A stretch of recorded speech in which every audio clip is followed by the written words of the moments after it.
Hay traiciones en la vida que duelen tanto que cambian para siempre la forma en que late tu corazón. Mi nombre es Esperanza Morales. Tengo 68 años y durante toda mi vida creí que el amor de una madre hacia sus hijos era inquebrantable, eterno e incondicional. También creí que ese amor era correspondido.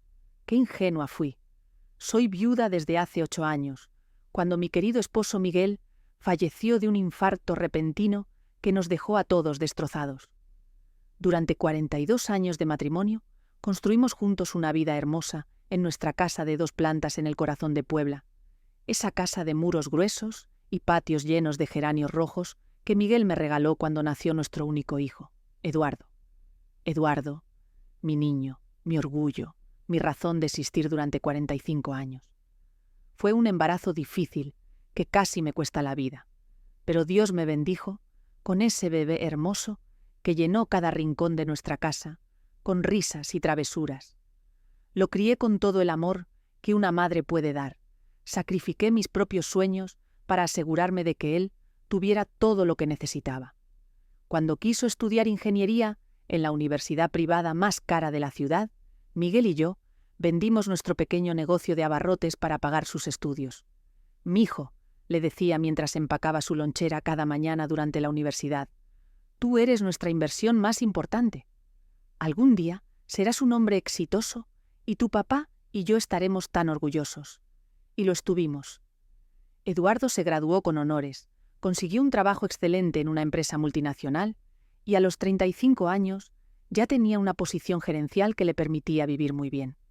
Cuando Miguel murió, Eduardo fue mi consuelo. «Mamá», me decía abrazándome, mientras yo lloraba la pérdida del amor de mi vida, «nunca estarás sola, siempre me tendrás a mí». Esas palabras fueron como bálsamo para mi alma rota.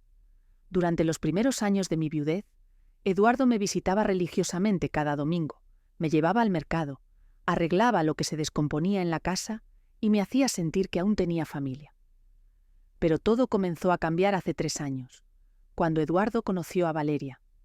Valeria Santibáñez, de 28 años, psicóloga de profesión, hija de una familia adinerada de la capital, una mujer hermosa, educada, sofisticada, todo lo que una madre desearía para su hijo. Al principio, traté de ser la suegra perfecta. La recibí en mi casa con los brazos abiertos, le preparé sus platillos favoritos, le conté historias de la infancia de Eduardo, le mostré álbumes de fotos familiares. Pero pronto noté que Valeria me miraba de manera extraña, como si yo fuera un obstáculo en lugar de una bendición. Durante las cenas familiares, hacía comentarios sutiles sobre lo anticuada que era la decoración de mi casa, sobre mis costumbres tradicionales, sobre lo dependiente que Eduardo era de su madre. Yo, tratando de mantener la paz, sonreía y cambiaba el tema. Las visitas de Eduardo comenzaron a espaciarse. De cada domingo pasamos a cada 15 días, luego a una vez al mes. Las excusas siempre eran las mismas: trabajo, compromisos sociales, viajes con Valeria. «Entiendo, mijo», le decía yo, aunque por dentro sentía que algo estaba cambiando irreversiblemente. Cuando se casaron hace 2 años, en una boda elegante a la que apenas fui invitada como un pensamiento posterior, yo todavía tenía esperanza de que las cosas mejorarían. Ahora que están casados, pensé, tal vez Valeria entienda la importancia de la familia. Pero lo opuesto sucedió. Las llamadas telefónicas se volvieron más cortas y menos frecuentes. Las visitas prácticamente desaparecieron.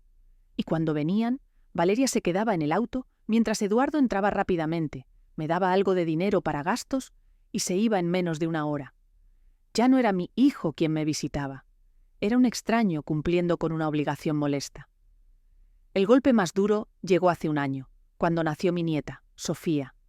Yo, que había soñado durante décadas con ser abuela, que había tejido mantitas y preparado juguetes desde que supe del embarazo, fui la última en conocer a la bebé. No me invitaron al hospital, no estuve presente en esos primeros momentos mágicos. Me enteré del nacimiento por una foto que Eduardo publicó en Facebook. Cuando finalmente conocí a Sofía, 3 semanas después, fue durante una visita de 10 minutos, donde Valeria no dejó de mirar su reloj y hacer comentarios sobre otros compromisos. Esa hermosa bebé mi sangre, mi descendencia. Era prácticamente una extraña para mí, pero lo que realmente rompió mi corazón fue darme cuenta de que Eduardo había cambiado completamente. El hombre cariñoso y atento que me consoló cuando murió su padre había sido reemplazado por alguien frío, distante, que me hablaba como si fuera una carga. En sus ojos ya no veía al niño que una vez me dijo: «Mamá, cuando sea grande te voy a cuidar siempre». Veía a un hombre que claramente deseaba que yo desapareciera de su nueva vida perfecta. La soledad se volvió mi compañera constante. Los domingos, que una vez fueron días de alegría familiar, se convirtieron en recordatorios dolorosos de lo que había perdido. Mi casa, llena de recuerdos de cuando éramos una familia feliz, se sentía como un mausoleo de amor no correspondido. Pero el universo, queridas mías, estaba preparando una lección que cambiaría todo. Porque cuando crees que has tocado fondo, cuando sientes que ya no puedes caer más bajo, la vida tiene una manera cruel de demostrarte que siempre hay un abismo más profundo esperándote. Y ese abismo tenía un nombre: Hogar de Ancianos San Rafael. El día que mi mundo se desplomó completamente fue un viernes lluvioso de febrero. Yo estaba en mi cocina, preparando tamales para el cumpleaños de Miguel, como hacía cada año desde su muerte, cuando escuché el timbre de la puerta. Era Eduardo, pero no venía solo. Lo acompañaba Valeria y un hombre mayor que no conocía, vestido con traje formal y portando un maletín. «Mamá», me dijo Eduardo sin siquiera darme un beso en la mejilla como solía hacer, «necesitamos hablar contigo sobre algo muy importante». Mi corazón comenzó a acelerarse. En mis 68 años de vida, había aprendido a reconocer el tono que precede a las malas noticias. Los invité a pasar a la sala, esa misma sala, donde Eduardo había jugado cuando era niño, donde había hecho su tarea de la primaria, donde me había contado sus primeros amores de adolescente. El hombre del traje se presentó como el licenciado Ramírez, un trabajador social especializado en transiciones familiares para adultos mayores. Esas palabras me sonaron amenazantes desde el primer momento. «Señora Morales», comenzó a hablar con esa voz profesional y fría que usan las personas para disfrazar decisiones crueles con términos técnicos. «Su hijo y su nuera han venido a consultarme porque están preocupados por su bienestar y seguridad, viviendo sola en esta casa tan grande». Miré a Eduardo, buscando en sus ojos algún rastro del niño que una vez me prometió amor eterno.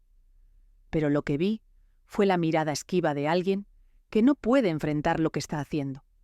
«Eduardo», le dije con voz temblorosa, «no entiendo. Yo estoy perfectamente bien. Manejo mi casa, hago mis compras, cuido mi jardín». Fue entonces cuando Valeria habló por primera vez, con esa voz dulce pero venenosa que había perfeccionado durante años. «Esperanza, sabemos que crees que estás bien, pero la realidad es que una casa de este tamaño es demasiado para una persona de tu edad. Los accidentes domésticos son muy comunes en adultos mayores que viven solos». «¿Accidentes?», Drenia pregunté confundida. «Yo no he tenido ningún accidente». El licenciado Ramírez abrió su maletín y sacó unos folletos coloridos que mostraban personas mayores sonrientes en jardines bien cuidados. «Señora Morales, hemos visitado el Hogar de Ancianos San Rafael, una institución de excelente reputación donde usted recibiría cuidado médico las 24 horas, comidas balanceadas, actividades recreativas y, lo más importante, compañía de personas de su edad». Las palabras «hogar de ancianos» resonaron en mi cabeza como campanas funerarias. No podía creer lo que estaba escuchando. Mi propio hijo, el niño que crié con tanto amor, que educé con tanto sacrificio, estaba proponiendo deshacerse de mí como si fuera un mueble viejo que ya no servía. «Eduardo», le dije con lágrimas comenzando a brotar de mis ojos, «esta es mi casa, es la casa donde tu padre y yo te criamos, donde están todos nuestros recuerdos, donde está enterrado mi corazón desde que murió tu papá. No puedes pedirme que la abandone». Eduardo finalmente me miró, pero no con amor o comprensión. Me miró con la impaciencia de alguien que quiere terminar rápido una conversación incómoda. «Mamá», me dijo con un tono que jamás había usado conmigo, «tienes que ser práctica. Esta casa es demasiado grande, demasiado cara de mantener y demasiado aislada. En el hogar tendrás todo lo que necesitas y nosotros podremos visitarte regularmente. ¿Visitarme regularmente? Drenia repetí con incredulidad. Eduardo, tú ya casi no me visitas. En los últimos 6 meses has venido 3 veces, y siempre con prisa.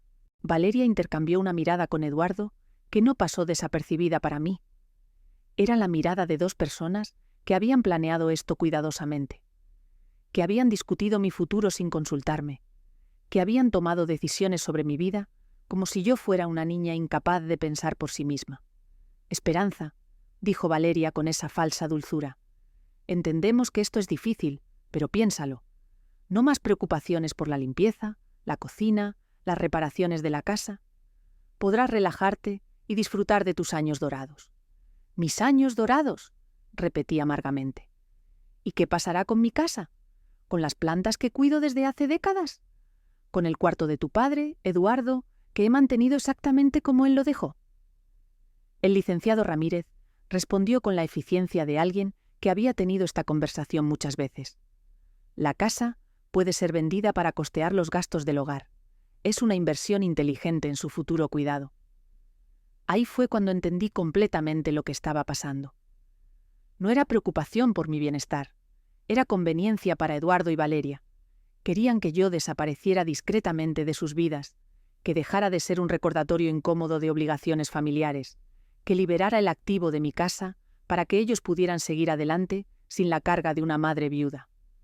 «Eduardo», le dije con una voz que no reconocí como mía, llena de dolor, pero también de una dignidad que no sabía que poseía.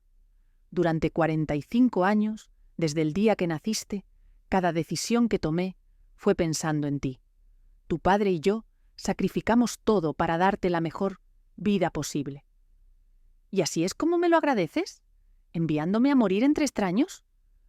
No seas dramática, mamá, me respondió con una frialdad que me cortó como un cuchillo.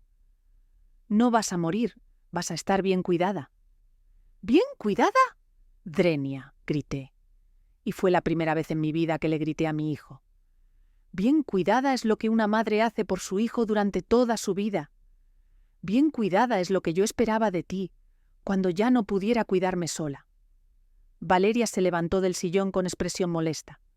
Creo que necesitas tiempo para procesar esta información, Esperanza. Es una decisión importante y entendemos que es emocional para ti. ¿Es emocional?, les dije mientras las lágrimas corrían por mis mejillas, porque ustedes están destruyendo lo único que me queda, mi hogar y mi dignidad. Eduardo se levantó también, evitando mi mirada. Mamá, ya hablamos con la administración del hogar. Pueden recibirte la próxima semana. Te ayudaremos a empacar tus cosas más importantes. Mis cosas más importantes. Repetí con una risa amarga que me sorprendió hasta a mí. Mis cosas más importantes son los recuerdos de cuando tenía una familia que me amaba. Se fueron esa tarde, dejándome sola con los folletos del hogar de ancianos, y una decisión que, según ellos, ya estaba tomada. Pero lo que Eduardo y Valeria no sabían era que habían despertado algo en mí que había estado dormido desde la muerte de Miguel. La capacidad de luchar por mi propia supervivencia. Esa noche, sentada en la cocina, donde había preparado miles de comidas para mi familia, donde había consolado a Eduardo cuando tenía pesadillas, donde había celebrado cada uno de sus logros, tomé una decisión que cambiaría todo. Si mi hijo quería jugar a ser estratega, estaba a punto de descubrir que su madre había aprendido algunas lecciones muy valiosas durante sus 68 años de vida. Esa noche, por primera vez en 8 años, no lloré por Miguel. No lloré por mi soledad, ni por la traición de Eduardo. En lugar de eso, me senté en su escritorio, saqué papel y pluma y comencé a hacer algo que no había hecho en décadas. Planear una estrategia de guerra, porque eso era exactamente lo que Eduardo y Valeria me habían declarado. Una guerra. Una guerra donde ellos creían que tenían todas las ventajas, porque yo era solo una vieja indefensa. Qué equivocados estaban. Mi primer movimiento fue llamar a mi vecina, la señora Carmen, una mujer de mi edad que había sido abogada antes de retirarse. «Carmen», le dije, «necesito tu ayuda profesional. ¿Pueden mis familiares obligarme legalmente a irme a un hogar de ancianos?». Carmen vino a mi casa esa misma noche con una taza de café y la sabiduría de alguien que había pasado 40 años defendiendo a personas en situaciones vulnerables. «Esperanza», me dijo después de escuchar toda la historia, «mientras seas mentalmente competente, que claramente lo eres, Nadie puede forzarte a irte de tu casa. Pero si tienes recursos económicos, ellos no pueden enviarte a ningún lado sin tu consentimiento. ¿Y si yo decidiera vender mi casa? Drenia, le pregunté. Los ojos de Carmen brillaron con una comprensión inmediata. Si tú decides vender tu casa, es completamente tu derecho. Es tu propiedad, es tu nombre, y puedes hacer con ella lo que consideres mejor para tu futuro. Mi segundo movimiento fue más delicado. Llamé a mi primo Rodrigo, que trabajaba en bienes raíces desde hacía 20 años. Primo, le dije, necesito que evalúes discretamente mi casa para una posible venta. Rodrigo llegó al día siguiente, disfrazando su visita como una reunión familiar casual. Después de recorrer cada habitación, cada metro del terreno, me dio una cifra que me dejó sin aliento. Mi casa, ubicada en uno de los barrios más tradicionales y ahora revalorizados de Puebla, valía casi 3 millones de pesos. Prima, me dijo Rodrigo con una sonrisa, esta propiedad es una joya. La construcción es sólida, el terreno es grande y la ubicación es privilegiada. Si decides venderla, tendrás compradores haciendo cola. Mi tercer movimiento fue el más importante. Investigar exactamente qué tipo de vida me esperaba en el prestigioso Hogar de Ancianos San Rafael que Eduardo había elegido para mí. Contraté un taxi y fui a visitarlo personalmente, fingiendo ser una hija interesada en internar a su madre. Lo que vi me confirmó todas mis sospechas. No era el paraíso que mostraban los folletos coloridos. Era una institución eficiente pero fría, donde los residentes pasaban sus días sentados en sillas de ruedas frente a un televisor, medicados para mantenerlos tranquilos, visitados por familiares que llegaban una vez al mes, con la conciencia limpia de cumplir con su deber. Hablé con una enfermera que tenía la honestidad de decirme la verdad. Señora, la mayoría de nuestros residentes llegan aquí porque sus familias ya no quieren lidiar con ellos. Es triste, pero es la realidad. Aquí están seguros y alimentados, pero no es lo mismo que tener una familia que realmente los ame. Esas palabras fueron la confirmación final de lo que ya sabía. Eduardo no me estaba enviando ahí por mi bien, me estaba enviando ahí para quitarme de en medio. Durante la siguiente semana, mientras Eduardo y Valeria esperaban mi aceptación de su plan, yo estuve ocupada ejecutando el mío. Contacté a un abogado especialista en derecho familiar, revisé todos mis documentos legales y planifiqué cada detalle de lo que estaba a punto de hacer. El abogado, el licenciado Herrera, me explicó todos mis derechos y me ayudó a preparar los documentos necesarios. Señora Morales, me dijo con admiración, en 30 años de ejercicio profesional he visto muchos casos de abuso hacia adultos mayores. Lo que usted está planeando no solo es legal, sino también una lección muy necesaria. También llamé a mi hermana Rosa, que vivía en Guadalajara con su familia. Rosa, 5 años menor que yo, pero igualmente viuda, me había invitado muchas veces a mudarme con ella, después de la muerte de Miguel. Esperanza, me había dicho, aquí tienes casa, familia que te ama y nietos que te adoran. Rosa, le dije por teléfono, creo que es hora de aceptar tu invitación. ¿Qué pasó, hermana?, me preguntó, y cuando le conté toda la historia, su indignación fue inmediata y feroz. Ese desgraciado de Eduardo no merece tener una madre como tú. Ven acá inmediatamente. Mi casa es tu casa. Mi plan estaba completo. Ahora solo necesitaba ejecutarlo, con la precisión de una cirujana y el drama de una actriz consumada. El viernes siguiente llamé a Eduardo. «Mijo», le dije con voz cansada y derrotada, «he estado pensando en lo que me dijeron. Creo que tal vez tengan razón. Tal vez sí soy demasiado vieja para vivir sola en esta casa tan grande». Pude escuchar el alivio en su voz. «Mamá, me alegra que lo entiendas. ¿Sabes que esto es lo mejor para ti?» «Sí, mijo», continué con mi actuación. «Pero tengo una condición. Quiero pasar una última semana en mi casa, para despedirme de los recuerdos. ¿Podrías darme esa semana antes de llevarme al hogar?» «Por supuesto, mamá. Tómate el tiempo que necesites». Lo que Eduardo no sabía era que esa semana no sería para despedirme de los recuerdos. Sería para asegurarme de que él y Valeria recibieran la lección más importante de sus vidas, una lección sobre las consecuencias de traicionar a la mujer que te dio la vida. El lunes por la mañana, exactamente una semana antes de la fecha que Eduardo había programado para llevarme al hogar de ancianos, puse en marcha la operación más satisfactoria de mi vida. A las 8 de la mañana, llegó Rodrigo con 2 tasadores oficiales para hacer la evaluación final de la casa. A las 10 de la mañana llegó una empresa de mudanzas que había contratado para embalar todas mis pertenencias personales. Las fotos familiares, la ropa de Miguel que había conservado como tesoro, mis libros, las plantas del jardín que podían sobrevivir el traslado y todo lo que realmente tenía valor sentimental para mí. A las 2 de la tarde firmé el contrato de venta de la casa con los compradores que Rodrigo había conseguido. Una pareja joven, con 2 niños pequeños, que vieron en mi hogar el lugar perfecto para criar a su familia. Me pagaron en efectivo, por encima del precio de mercado, porque querían cerrar el trato inmediatamente. Mientras firmaba los papeles, pensé en la ironía. Mi casa iba a seguir siendo un hogar lleno de amor y risas de niños, pero no con la familia que yo había esperado.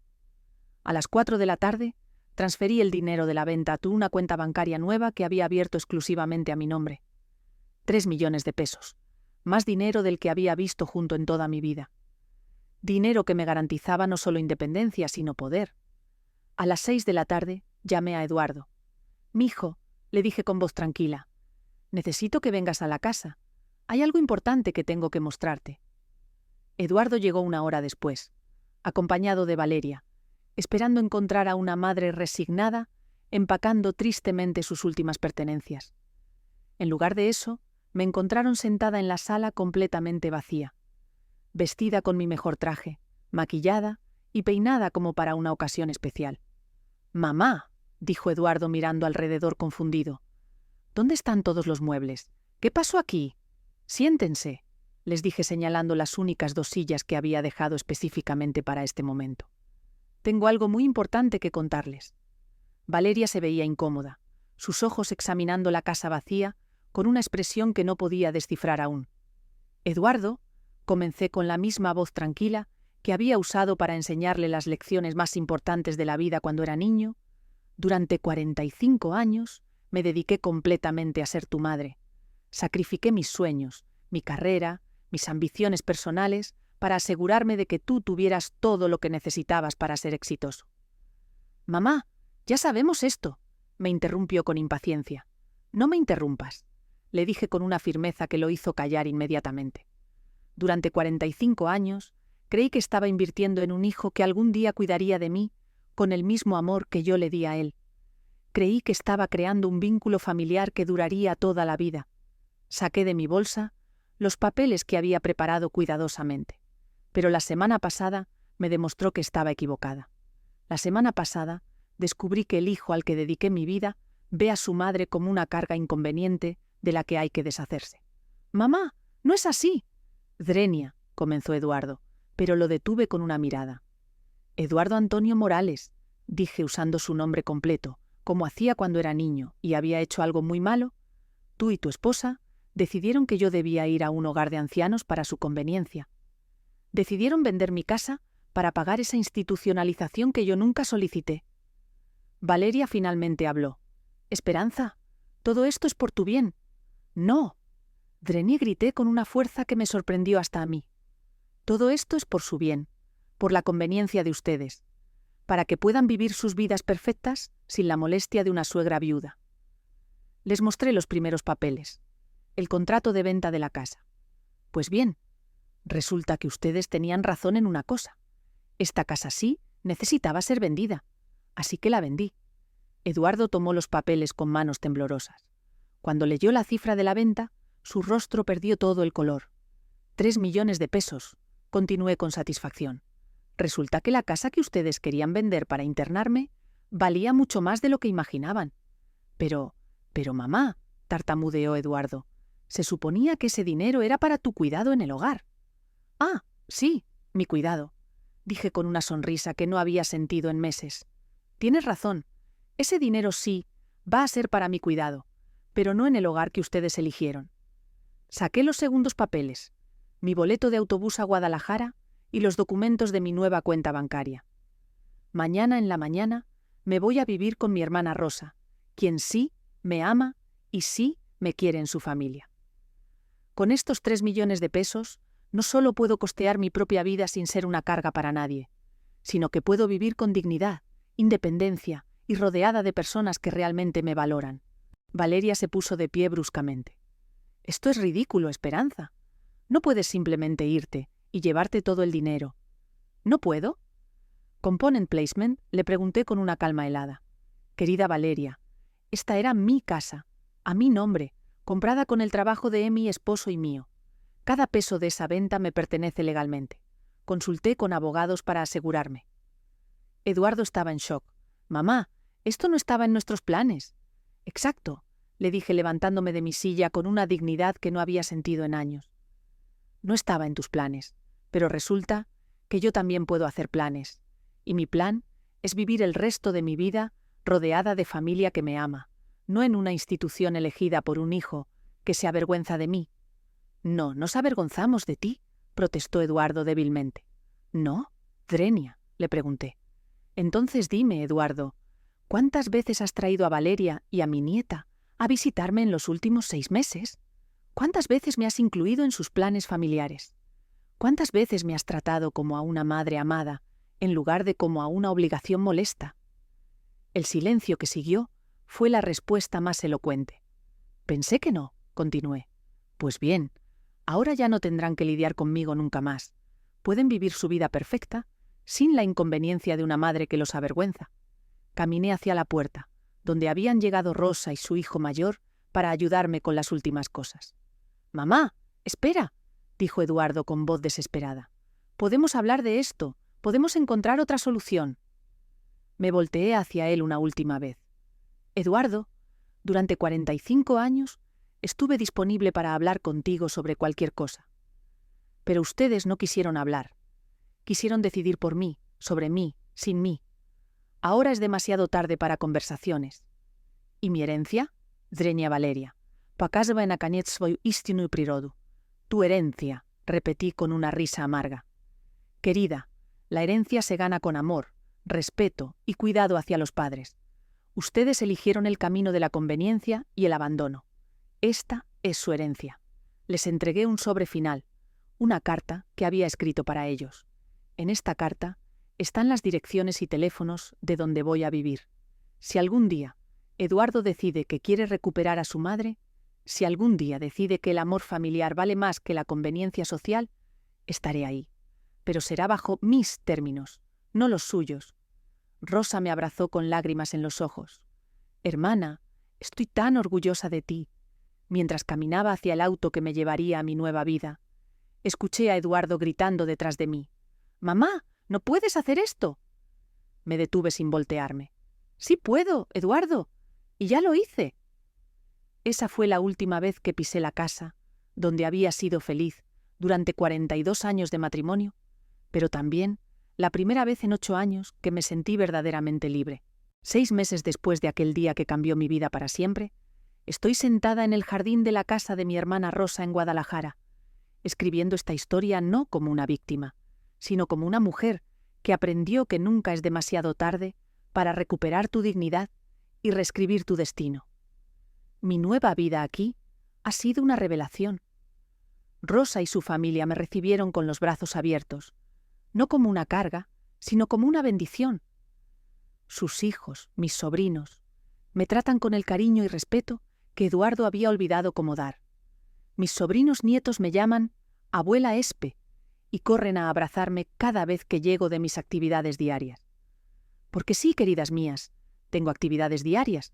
Con la libertad financiera que me dio la venta de mi casa, no solo puedo vivir independientemente, sino que puedo hacer cosas que siempre quise hacer, pero nunca pude permitirme.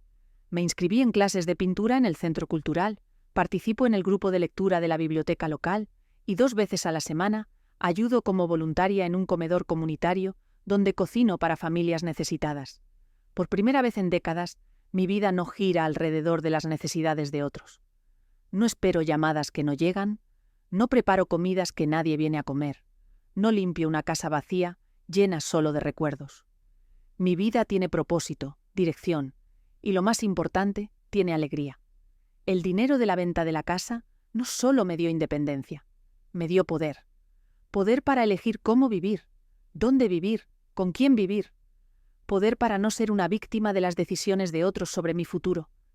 Poder para demostrar que una mujer de 68 años puede reinventar completamente su vida cuando tiene los recursos y la determinación para hacerlo. Pero esta historia no sería completa, sin contarles sobre las consecuencias que Eduardo y Valeria enfrentaron por sus decisiones. 2 semanas después de mi partida, Eduardo comenzó a llamarme desesperadamente. Al principio, yo no contestaba. Cuando finalmente decidí hablar con él, sus primeras palabras no fueron una disculpa por haberme traicionado. Fueron quejas sobre cómo mi decisión había arruinado sus planes financieros.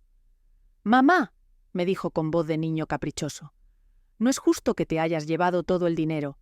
Nosotros contábamos con esa casa para nuestro futuro». «Eduardo», le respondí con una calma que me sorprendió, «durante 45 años yo conté contigo para mi futuro, pero tú decidiste que mi futuro era un hogar de ancianos. Ahora cada uno tiene que construir su propio futuro». La realidad de lo que habían perdido comenzó a golpearlos poco a poco.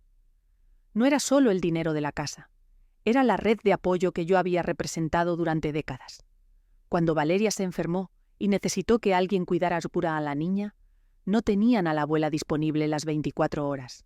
Cuando Eduardo tuvo problemas en el trabajo y necesitó apoyo emocional, no tenía a la madre que siempre había estado ahí para consolarlo. Cuando quisieron salir de vacaciones románticas, no tenían a la suegra dispuesta a cuidar a su hija gratis.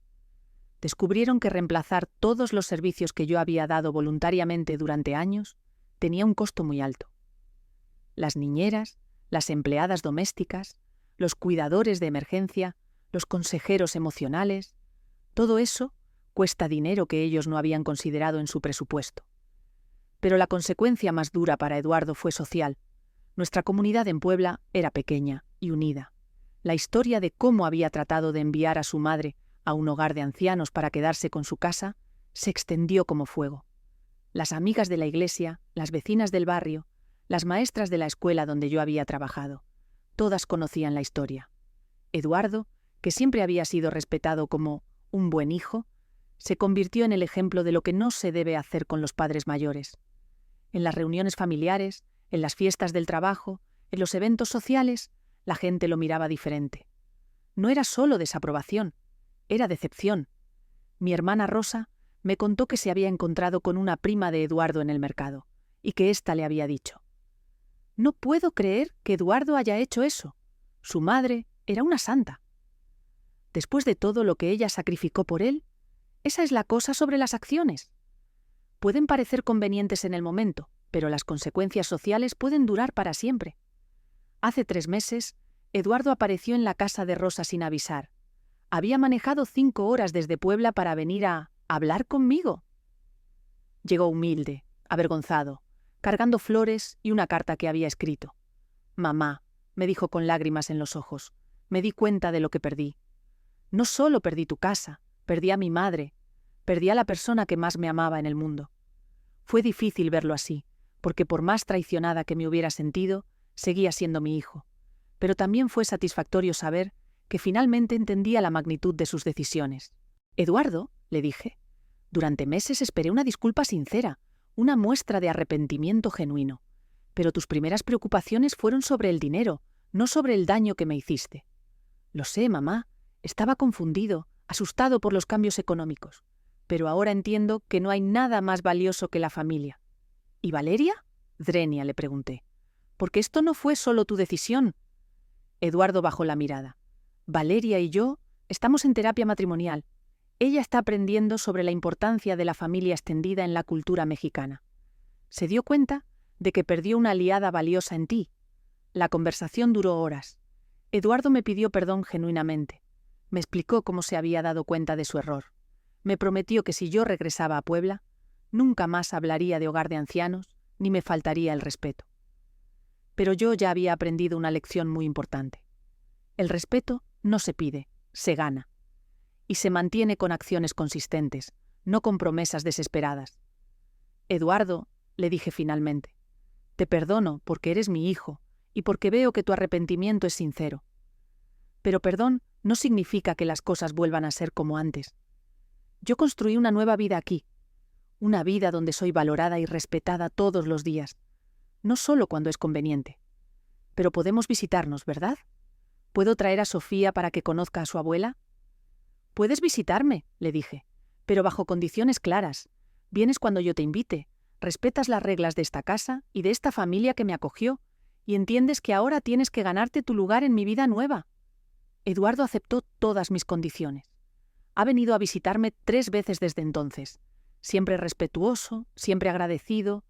Está aprendiendo a ser el hijo que debió ser siempre.